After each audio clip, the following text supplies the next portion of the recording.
সেই যুদ্ধে সশস্ত্র যুদ্ধে তিনি রণাঙ্গনে যুদ্ধ করে বাংলাদেশের স্বাধীনতা সংগ্রামে নেতৃত্ব দিয়েছেন।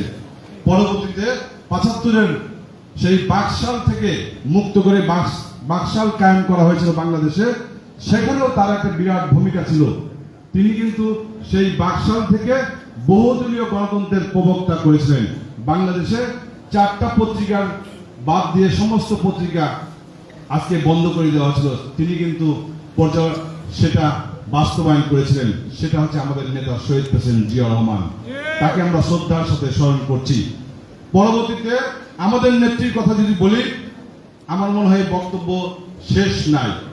একজন গৃহিণী থেকে, একজন গৃহবন্দী থেকে রাজপথে চলে আসলেন বাংলাদেশের মানুষের জন্য, যখন স্বৈরাচারী এরশাদ বাংলাদেশে বাকশাল কায়েম করার জন্য, স্বৈরাচারী কায়েম করার জন্য তিনি